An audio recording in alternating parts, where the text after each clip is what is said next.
हिकु नंढड़ो सरकारी स्कूल जिते सिर्फ़ 8वीं जमायत ताईं तालीम ॾिनी वेंदी आहे अॼु न रुॻो सिंध पर सॼे पाकिस्तान लाइ फ़ख्र जो सबबु बणिजी वियो आहे। हैदराबाद जे इलाइक़े टंडो मीर गुलाम हुसैन में क़ाइम government girls lower secondary school दुनिया जे बहितरीन स्कूलनि जी आलमी फ़हरिस्त में पंहिंजी जाइ ठाहे वरिती आहे।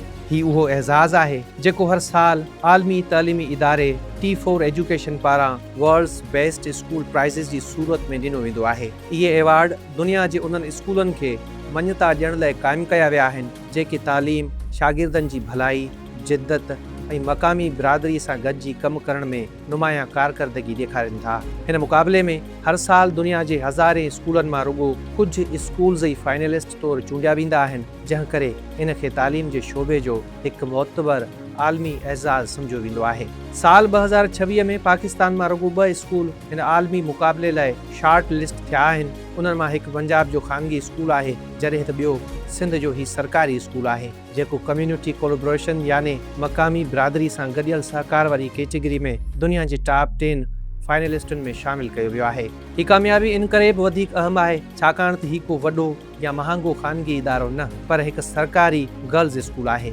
जिते महदूद वसीलनि बावजूद तालीम जे मयार उस्तादनि जी महिनत ऐं मक़ामी बिरादरी जे सहकार सां आलमी सतह ते सुञाणप हासिल कई वई आहे। स्कूल जी हेड मिस्ट्रेस हिरा रफ़ीक जो चवणु आहे त ही एज़ाज़ उस्तादनि शागिर्दियाणियुनि वालदेन ऐं मक़ामी बिरादरी जी गॾियल महिनत जो नतीजो आहे। हुन चयो त अल्लाह पाक जे फज़ल सां हैदराबाद जे हिकु नंढड़े स्कूल समूरी सिंध जो नालो आलमी सतह ते रोशन कयो आहे जेका सनन लाइ वॾी ख़ुशी ऐं फ़ख्र जोगी ॻाल्हि आहे। मैंने 2017 के अंदर ये स्कूल ज्वाइन किया था थ्रू IBS अक्कर हमने टेस्ट पास किया था।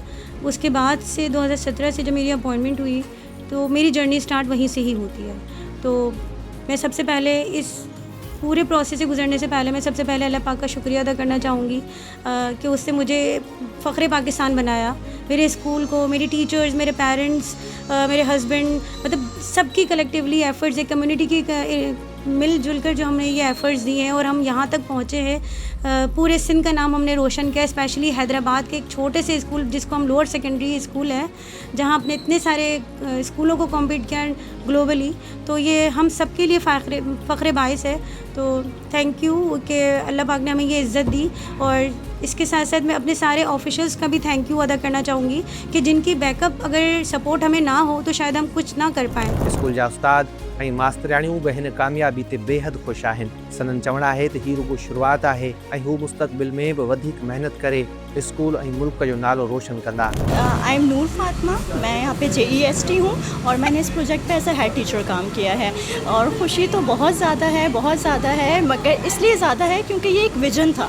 हम इसके ऊपर बहुत टाइम से काम कर रहे थे और हम एक प्लानिंग के साथ चल रहे थे कि किस तरह से हमने इस चीज़ को लेकर चलना है और किस तरह से इतनी बड़ी अचीवमेंट हमारे इमेजिनेशंस में नहीं थी। इसलिए बहुत ज़्यादा खुशी है। मगर अल्लाह का शुक्र जो एग्जाम्पल हमने सेट किए उसके बाद हम इसको आगे तक लेके जाएंगे और अपनी कम्युनिटी में इससे ज़्यादा काम करेंगे ताकि जितने अभी अगर मैं सर्वे के अकॉर्डिंग बात करूँ तो अभी भी पाकिस्तान में 50 to 60 मिलियन बच्चे अभी भी स्कूल से बाहर हैं, जिसमें सबसे ज़्यादा रेट जो है वो सिंध का है। सिंध में 7 to 8 मिलियन अभी भी बच्चे स्कूल से बाहर हैं। हमने इसके ऊपर काम करना है। ये एक कलेक्टिव एफर्ट्स हैं मगर इंडिविजुअल भी अगर हर स्कूल स्पेशली गवर्नमेंट स्कूल्स अपनी कंट्रीब्यूशन इसके अंदर पेश करेंगे, कम्युनिटी में जाके कम्युनिटी को इंगेज करेंगे, उनकी काउंसलिंग करेंगे, पेरेंट्स की डोर टू डोर जिस तरह से हमने कैंपेन्स किए हैं, अगर वो इस तरह से कैंपेन्स चलाएँगे, बच्चों को प्रमोट करेंगे, वो एजुकेशन इन्वायरमेंट फराहम करेंगे, उनके अंदर कॉन्फिडेंस बिल्ड करेंगे तो यही सिंध बहुत आगे जाएगा। और जिस तरह से अभी हमने पाकिस्तान का नाम रोशन किया है इस तरह से हर स्कूल पाकिस्तान का नाम रोशन करेगा। हमने इस टीम से बहुत फ़ायदा लिया है। हमने बहुत सी अचीवमेंट और भी लिए हैं इसके अलावा भी लेकिन मैं ये कहती हूँ कि अगर ये एक चीज़ आ गई इस टीम हमारे में या सरदार शाह चाह रहे हैं कि स्कूल अच्छे हों तो उन्हें चाहिए कि और जो गवर्नमेंट के जो हेड हैं टीचर्स हैं वो इसको ऑन करें, वो चीज़ें अप्लाई करें, बच्चों को बताएं कि क्या है। और अब जैसे हम लोगों ने अप्लाई किया, पहले भी हमने ISA में अप्लाई किया था, उसमें भी हमने मतलब यहाँ पे जीता था स्कूल का पोजीशन बहुत अच्छा। और फिर हमने बहुत से ऐसी अचीवमेंट लिए। फिर जब ये वाली आया T4 एजुकेशन तो इसमें मैडम ने कहा कि हम करते हैं। देखते हैं आगे अल्लाह मालिक के क्या होता है। तो फिर हम लोगों ने माशाल्लाह इसके अंदर अचीवमेंट ली बहुत अच्छी कि हम टॉप 10 में आ गए और हम फ़ख्र पाकिस्तान बने। तो ये हमारे लिए बहुत अच्छी अचीवमेंट थी।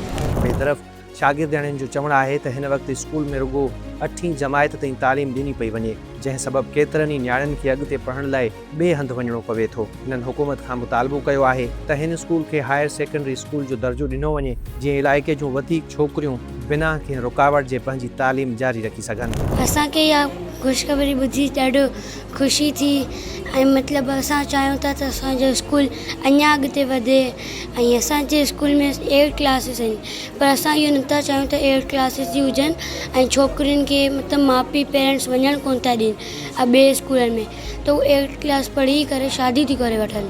असां चाहियूं था असांजो स्कूल हायर सेकेंडरी थिए ऐं असांजे स्कूल में सोलर सिस्टम थिए, मतिलबु सोलर वग़ैरह लॻनि ऐं ताकी असांजो स्कूल इलाही बहितरीनु हले। ऐं ॿियो असां चाहियूं था असांजो स्कूल अॻिते इलाही वधे ताकी असीं पंहिंजे स्कूल खे अञा अॻियां वधायूं, हायर सेकेंडरी असांजो स्कूल कयूं। ही कामयाबी इहो साबित करे थी त जेकॾहिं उस्तादनि जी महिनत, शागिर्दनि जी महिनत, वालिदेन जे एतमाद ऐं मक़ामी बिरादरी जे सहकार खे गॾायो वञे त महदूद वसीलनि वारो हिकु सरकारी स्कूल बि दुनिया जे बहितरीन तालीमी इदारनि में पंहिंजो नालो शामिल कराए सघे थो। ही रुॻो हिकु स्कूल जी कामयाबी न आहे, पर उन ॻाल्हि जो सबूत आहे त पाकिस्तान जे सरकारी तालीमी इदारनि में बि आलमी मयार जी सलाहियत मौजूदु आहे, जेकॾहिं उन्हनि खे मुनासिब मौक़िया ऐं सहूलतूं फ़राहम कयूं वञनि।